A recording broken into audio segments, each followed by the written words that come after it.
Cuarto Congreso Colombiano e Internacional Virtual de Educación Física, Recreación, Deporte y Actividad Física. Muy contentos estamos en nombre de Kevin y en nombre mío de participar en este evento tan importante. Dijéramos, hemos venido en una serie de ponencias con una excelente calidad y bueno, nos sentimos como muy cómodos con eso. Básicamente nosotros vamos a trabajar un tema acá que pues es un salto dramático respecto a la ponencia anterior, que ya vamos a hablar de otros elementos, de otras lecturas, particularmente de las ciencias sociales y humanas. Bueno, ¿cómo leer las relaciones entre cuerpo, género y deporte? Que pues son tres categorías bien complejas, pero que son muy oportunas para pensarlas en el campo específico que nos concierne hoy, ¿no? Así de entrada, simplemente quiero recordarles que nosotros, el profe Kevin y yo, participamos, somos docentes del Núcleo Problemático de Estudios Socioculturales del Deporte, que precisamente trabaja estos temas de género, de violencia, de cuerpo, en el programa de Gestión Deportiva de la UNAD, que pertenece a la Escuela de Ciencias Sociales, Artes y Humanidades. Este programa, digamos, por pertenecer a una escuela que en el argot popular académico se conoce como decanaturas, como facultades, que tenga este enraizamiento específicamente con las ciencias humanas nos compromete aún más, digamos, para desarrollar un conocimiento desde este núcleo de ciencias y disciplinas en torno a las reflexiones particularmente del deporte y de la gestión deportiva. Entonces, lo que les vengo, hay otros núcleos problemáticos como política pública, como deporte social comunitario y emprendimientos deportivos, que éramos ya, creo que el profesor Alexander ayer, el líder nacional del programa, les contó a ustedes un poco de lo que consta específicamente este diseño curricular de programa. Nosotros básicamente nos vamos a concentrar en este estudios socioculturales a partir de dos elementos o dos lecturas clave para que ustedes tengan en cuenta. Cuando hablamos de los estudios socioculturales del deporte, no queremos decir que lo que se vaya a hablar acá se reduce a este núcleo en particular, porque creemos que son, dijéramos, categorías transversales que van a permear esos otros ámbitos que les acabo de mencionar en esos núcleos polémicos, pero sí que tienen una particularidad, digamos, por su construcción conceptual, por su construcción epistemológica, por los objetos, métodos que circulan en torno a las ciencias humanas cuando se refieren al deporte específicamente. Entonces vamos a hablar en clave de dos estrategias de análisis sobre los cuales abordamos esas tres categorías, cuerpo, género y deporte. Primero, el profesor Kevin les va a explicar a ustedes un poco cómo se viene pensando desde el programa, desde el diseño curricular, ese pensamiento relacional en torno a las categorías de cuerpo y género en el deporte como construcción social, cultural e histórica. Y una segunda emergente que recién viene apareciendo un poco con algunas iniciativas particulares dentro del programa, que es un poco una lectura más filosófica y discursiva. Entonces, profe Kevin, adelante. Vale, gracias Jorge. Si quieres cambiar la diapositiva, bien. Voy a hablar justamente desde el punto de vista de la sociología, de la antropología, cómo se han leído las categorías de cuerpo y género en relación específicamente con el ámbito del deporte, ¿no? Bien, básicamente estamos en un escenario de educación física y obviamente han habido muchos ponentes que nos han recalcado mucho el carácter biológico del cuerpo, ¿no? Es un organismo vivo y en tanto tal, digamos, ha sido abordado desde hace mucho tiempo por las ciencias naturales, la medicina, etcétera.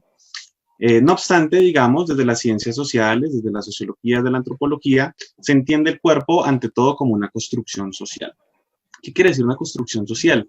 Pues quiere decir que el cuerpo, en efecto, es un asunto biológico, es algo biológico, pero también lo transformamos, lo construimos socialmente y eso lo hacemos de diferentes maneras, ¿no? El cuerpo lo vestimos, el cuerpo lo tatuamos, el cuerpo lo perforamos, lo peinamos de diferentes maneras. En algunas sociedades decidimos que unas partes del cuerpo deben ser depiladas en algunos momentos. Algunas sociedades practican la circuncisión, la ablación. Inclusive, algunas sociedades determinamos que es importante un estado físico específico del cuerpo, ¿no? Ahorita hablábamos en la ponencia anterior de que es importante tener un tipo de cuerpo concreto, ¿no? Y la idea de que, por ejemplo, un cuerpo gordo puede ser un problema de salud pública en una sociedad como la nuestra, quizá en otras sociedades no lo es, ¿no? Al punto al que vamos es que se construye en sociedad, ¿sí? Pero también se construye culturalmente. Culturalmente, ¿qué quiere decir? Que varía de una cultura a otra. Es decir, que no hay un solo cuerpo, sino que hay muchos cuerpos en la medida en que cada sociedad viste, transforma el cuerpo, lo tatúa y lo adecua de acuerdo a sus intereses construidos en relaciones de poder históricamente determinadas, ¿no? Ahí en la diapositiva vemos dos tipos de cuerpos bastante diferentes. Están a la izquierda los Yatmul de Papúa Nueva Guinea, en el Pacífico Occidental. Es una sociedad que en Occidente llamamos indígena, indígena, pero que tiene unas corporalidades bastante diferentes a nosotros, ¿no? Los tatuajes, la vestimenta, el espacio, los movimientos, acá no los podemos ver, pero seguro son muy distintos. Y aquí a la derecha tenemos las Barbies humanas, ¿no? Todo este tema de que estamos en una sociedad que construyó una muñeca para sintetizar una figura de belleza y de ideal de cuerpo, pero también apareció una generación de chicas que intenta imitar ya no ese ideal de cuerpo, sino la muñeca misma que instituía ese ideal de cuerpo. Entonces, es bastante interesante tener la idea de que desde el punto de vista social, antropológico, pues tenemos muchos cuerpos y varían culturalmente. Pasamos a la siguiente, por favor.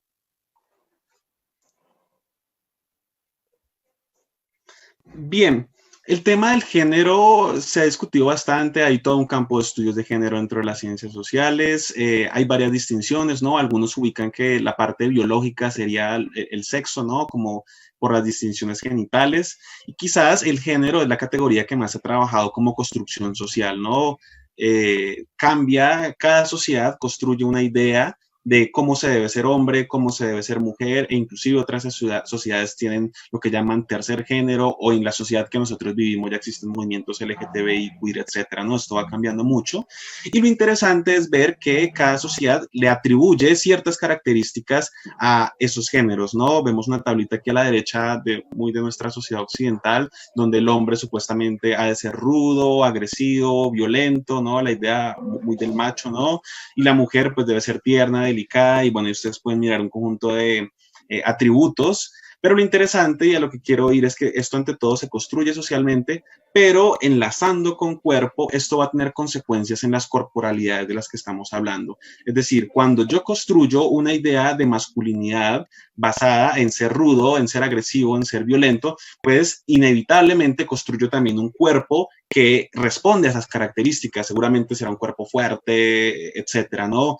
Y igualmente, si hablo de una feminidad delicada, tierna, pues tendría que yo construir un cuerpo femenino delicado, dócil, etcétera, ¿no? Que es muy distinto, por ejemplo, a un cuerpo de una mujer en una sociedad guerrera, ¿sí? Entonces, el punto al que voy es que cuando estamos leyendo ambas categorías, cuerpo y género, cada una se van relacionando y van determinando la otra, ¿sí? Es una relación de reciprocidad lógica. Vamos a la siguiente, por favor. Bien, ya entrando al ámbito concreto del deporte, los estudios socioculturales del deporte han demostrado que desde hace algunas décadas los deportistas se han convertido en referentes contemporáneos del cuerpo, digamos, legítimo, ¿no? No estamos hablando de cualquier deportista, sino los deportistas del deporte de espectáculo, ¿no? Cristiano Ronaldo, lo vemos ahí con sus abdominales, ya vimos a James Rodríguez posando en calzoncillos, tenemos a Alex Morgan, y claro, están súper hipersexualizados estos deportistas, y es muy interesante porque en estas últimas décadas se utilizan como figuras para hablar de los cuerpos sanos, ¿no? Dentro de esta lógica también muy de la medicina, y de que en estas ponencias se ha visto también un poco, ¿no? De la salud y el deporte, aunque luego habrá que ver hasta qué punto cuando se practica deporte de alto rendimiento con las lesiones y demás cosas y secuelas que tiene, por ejemplo, un boxeador después de 20 años de estar peleando, que es salud, ¿no? Pero desde el punto de vista de las ciencias sociales nos importa cuestionar ese tipo de cosas. Y digamos también pues la idea de los cuerpos bellos que se van transformando profundamente. ¿Podemos pasar a la siguiente? Y bien, no obstante, hay deportistas y algunas disciplinas deportivas que en cierto modo desafían esta idea de cuerpos legítimos que estábamos viendo anteriormente con futbolistas como Cristiano Ronaldo, ¿no?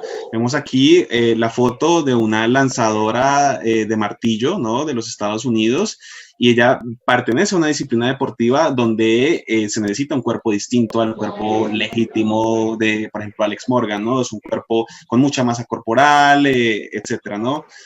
Tenemos también aquí la figura de una levantadora de pesas. La figura de Andy Ruiz es interesante, el boxeador, porque en cierto modo el boxeo coincide con nuestro estereotipo occidental de belleza, ¿no? De cuerpo legítimo, pero él inclusive en el peso pesado se convirtió en campeón de la máxima categoría con un cuerpo profundamente distinto que nosotros llamaríamos en esta sociedad gordo y que tiene muchos estigmas en torno a la idea de la salud incluso, ¿no? Entonces es como bastante interesante ver que por un lado, si bien el deporte es una arena en la que se reproducen corporalidades y géneros dominantes que se construyen en cada sociedad, ¿sí? Quedan 10 minutos de la ponencia. Ok, sí, ya cierro aquí. pero también es un espacio en el que también es un espacio de resistencia, ¿no? Es una escena en el que se colocan en escena nuevas corporalidades y manifestaciones de género diferentes. Entonces, digamos, en esta parte a lo que los quiero invitar un poco es a pensar, por un lado, relacionalmente las categorías de cuerpo y género, de que hay una reciprocidad lógica entre ambas y que son ante todo siempre una construcción social que varía culturalmente y que también se transforma históricamente, y es un poco de lo que nos va a profundizar un poco Jorge Andrés desde el punto de vista, digamos, Foucaultiano, si se quiere. Bueno, esta línea que acaba de presentar el profe Kevin se trabaja sobre todo desde el núcleo de conocimiento de la sociología y un tanto de la antropología. Ahí se constituyen diversos discursos, diversos objetos, diversos métodos. Pero también estamos empezando a trabajar una segunda perspectiva emergente en el interior del programa, que incluso ya estamos trabajando con estudiantes, es todo este tema de la perspectiva filosófico-discursiva. Aquí lo importante es remarcar los discursos que se constituyen en torno a la práctica deportiva. Entonces nosotros, a partir de un método que el filósofo francés, que es digamos, muy reconocido en el ámbito de la educación física, sobre todo por los conceptos de biopolítica, el método arqueogenealógico, es una arqueología y una genealogía, que en últimas son métodos específicos que desarrolló este pensador para interrogar política y filosóficamente nuestro presente. Y preguntarnos por nuestro presente es básicamente situar las preguntas específicas que nos incomodan, que nos llegan a nuestra realidad y que aparentemente se naturalizan, se normalizan, pero que sabemos que hay unos elementos ahí en juego, sobre todo elementos desde el punto de vista del poder, que determinan nuestras percepciones de mundo. Entonces, dijéramos, cuando desarrollamos una interrogación político-filosófica es una actitud frente a estos fenómenos. Y obviamente, lógicamente, la cuestión de género, la cuestión de cuerpo entran como elementos que debemos observar en nuestras prácticas cotidianas como profesionales del campo.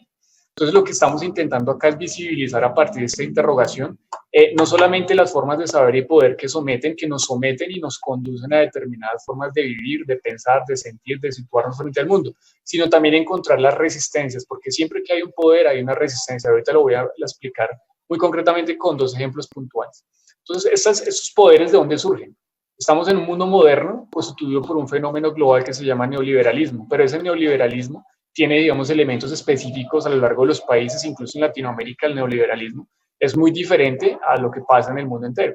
¿Qué es el neoliberalismo? No es otra cosa que el socavamiento de los beneficios del estado de bienestar, es decir, la salud, la educación, todo eso se viene socavando y se viene invadiendo por los poderes privados. Y el deporte no es una excepción de estas relaciones neoliberales. Solo que el neoliberalismo no es solamente una doctrina política, es una razón de pensamiento que nos constituye y nos determina a nivel de educación, a nivel de salud. En la educación se nos habla de competencias. La competencia es un concepto específicamente del neoliberalismo, o sea, se nos obliga a ser competentes para algo. Estos discursos neoliberales son propagados internacionalmente por los organismos internacionales, son vehiculados por los medios de comunicación y son instituidos por el Estado. Pero nosotros en esta perspectiva no nos quedamos en estos poderes constituidos allá como que nos determinan y nos llevan a pensar de una manera, sino que hay unos acontecimientos específicos, hay unas luchas políticas que los seres humanos desarrollamos, digamos, en colectivo o de manera individual, que son experiencias límite, experiencias que están al margen de estas relaciones de poder. Entonces, esto nos lleva un poco a esta interrogación filosófica, histórico-filosófica, nos lleva a pensar la historia de una manera diferente. No es ir al pasado para saber qué pasó con las diversas situaciones, los diversos fenómenos. Es ir al pasado con una pregunta del presente. Y si yo planteo la pregunta por el género, tengo que ir específicamente por allá a la consolidación del Estado moderno en el siglo XVIII, donde dijéramos se constituyen dos que Michel Foucault también llama tecnologías. Una tecnología disciplinar del cuerpo, es decir, cuando a todos nos cuadricularon, nos encerraron, nos dominaron, nos vigilaron, nos castigaron en los hospitales, en las clínicas, en las escuelas. Eso estoy hablando del siglo XVIII y comienzos del siglo XIX. Y apareció otra tecnología a la par de este poder individualizante, que es la tecnología centrada en la población, es decir, en los problemas complejos, globales, que conllevan, y que ahorita lo vemos mucho en la pandemia, es por ejemplo el tema de la salud, de la morbilidad, de la natalidad, que son procesos arraigados a la población. ¿Por qué traigo a colación esto? ¿Y por qué hablar de esto en la educación física? Porque en estas dos tecnologías viene a aparecer la medicina como un saber poder. Y la medicina determina en gran parte y ha determinado epistemológicamente y políticamente el campo específico de la educación física, la recreación y el deporte. Entonces vemos a partir de dos fenómenos particulares, el higienismo de comienzos del siglo XX y la eugenesia que tuvo su mayor expresión en el racismo de Estado, por ejemplo, de los estados totalitarios, específicamente hablando de Hitler, de esta supremacía de la raza. En el higienismo corregimos un cuerpo que se sale de la norma. Y en el racismo de Estado, en la eugenesia, eliminamos aquello que se desvía de esa norma, muy inspirados en las teorías de Galton, en esas teorías genéticas. Y, por ejemplo, la esterilización. Esterilización fue un proceso que se desarrolló sobre todo en el siglo XX, donde se eliminaban aquellos que no se consideraban aptos para reproducirse. Y las mujeres, específicamente en esta cuestión de género, fueron un blanco, fueron un objeto de este poder, sus cuerpos fueron determinados por una razón específica de pensamiento. Entonces, los saberes biomédicos orientan y han orientado a la educación física, a la recreación y al deporte, a la procreación. Es decir, el cuerpo de la mujer es un cuerpo específicamente para reproducirse. Por eso unas prácticas eran privilegiadas para los hombres y otras para las mujeres. Las mujeres, por ejemplo, a comienzos del siglo XX no podían desarrollar determinados tipos de gimnasia. Solo una gimnasia en particular podían desarrollar en ese momento. Entonces, todo esto para plantearles todo este recorrido histórico y este enfoque filosófico así que podemos decantar de manera muy sucinta, para terminar específicamente en dos ejemplos puntuales. Un ejemplo puntual. Muchos de nosotros conocemos la DIMAYOR, conocemos la Asociación Colombiana de Futbolistas Profesionales, pero muy pocos conocemos la FUTCOL, que es la Asociación de Futbolistas Colombianos. ¿Y esto por qué pasa esto? Porque estos discursos son invisibilizados por los medios de comunicación, por ejemplo. Y hay una Asociación Colombiana de Futbolistas que se han agrupado y que han tenido, dijéramos, una serie de problemáticas en torno, por ejemplo, al COVID, que son deportistas desplazadas de ese elemento de poder. Y estas asociaciones, por ejemplo, no han sido apoyadas por los futbolistas profesionales, por nuestras grandes estrellas, o por lo menos eso no es lo que se ve, digamos, en los debates públicos. Ellas se reunieron en la Universidad Externado para un webinar, fútbol femenino, y ahí circularon una serie de elementos de unos discursos muy interesantes que vienen reclamando esa lucha política, esa resistencia que les hablaba al comienzo, que las mujeres están estableciendo en torno al fútbol. Simplemente, por ejemplo, voy a nombrar una de esas narraciones, uno de esos discursos. El fútbol de mujeres padece de varios problemas como inequidad salarial, falta de planeación y desarrollo de los torneos, mala gestión de los recursos, falta de condiciones en la seguridad social, entre otros. Nosotros estamos aquí hablando de cuerpo, pero estamos hablando de un cuerpo que se diversifica en múltiples dimensiones. Y en últimas es una lucha por la igualdad, por la justicia, por la equidad. Entonces, aquí vemos cómo los poderes y los saberes entran en juego para invisibilizar unos discursos y para visibilizar otros. Estos aquí son invisibilizados. Un segundo ejemplo que queríamos compartirles ya para terminar es el tema de las futbolistas transgénero, porque el género no solamente se dirime en esa dicotomía, en ese dualismo hombre-mujer, masculino-femenino. Los transgénero, se reclaman un espacio en la sociedad y han desarrollado una serie de luchas políticas muy interesantes. Tanto así que han logrado, intervenir en el campo jurídico específicamente. Por ejemplo, en Argentina existe una ley que se llama Ley de Identidad de Género, donde una persona que no se reconoce a través del género, del sexo por el cual fue registrado, pueda cambiarlo con el que se sienta más a gusto. Entonces, por ejemplo, uno puede decir, bueno, futbolista transgénero, ¿y cómo pasa eso? Entonces, en Argentina, por lo menos, que es el caso puntual que traigo para mostrarles, traje dos discursos que nos interesan porque estos discursos son discursos de resistencia, discursos que están en esos juegos de poder. Uno es del entrenador Juan Cruz Vitali, que es del equipo donde interactúa esta chica. Dice, ella es rápida y tiene buen remate, se está refiriendo a esta deportista en particular. Es rápida y tiene muy buen remate al arco. Al contrario de lo que piensa la media de la gente, no es tan fuerte. Entonces aquí ya vemos que el cuerpo fuerte no sería una obligación de un cuerpo aparentemente masculino. Tengo varias chicas que son más fuertes y si bien es rápida, tengo chicas que son más rápidas. Es inteligente, aprende rápido y tiene gol, que es lo que a nosotros nos falta. A mí me gustó mucho este discurso porque está describiendo un sujeto, una subjetividad que se constituye en torno a un lugar que reclama como propio y que aparentemente el sexo no se lo dio. La naturaleza, la esencia del ser humano, su identidad de género no se lo dio. Entonces hay un espacio que se reclama y se constituye a partir de una nueva ordenanza, de un nuevo marco, digamos, de relaciones con el mundo. Y otro discurso de Angelén Puyol, que es un experto que está trabajando en esos temas en Argentina, es un académico y él dice, la discusión que se da está vinculada a la disyuntiva entre lo biológico y el respeto de derechos. Y con esto quiero terminar. Los temas de género, los temas de cuerpo, los temas de poder, me parece y nos parece a nosotros que llevan a esos elementos, a estas luchas políticas por el respeto de los derechos humanos fundamentales. Y última, yo creo que a esto es lo que le apuntamos desde el núcleo polémico del programa de gestión deportiva y a nivel de nuestras investigaciones. Es eso lo que teníamos para compartirles. Creo que es un tema muy complejo, es un tema muy denso. Sabemos que se suscitan muchas preguntas, pero tratamos de darles como un esbozo muy general de los temas que trabajamos con nuestros estudiantes, en nuestros grupos de estudio, nuestros semilleros y grupos de investigación. Muchas gracias a los organizadores en nombre del programa de gestión deportiva y en nombre propio. Les agradecemos por el espacio y estamos dispuestos a otros espacios donde estos temas y estos trabajos se puedan compartir. Muchísimas gracias.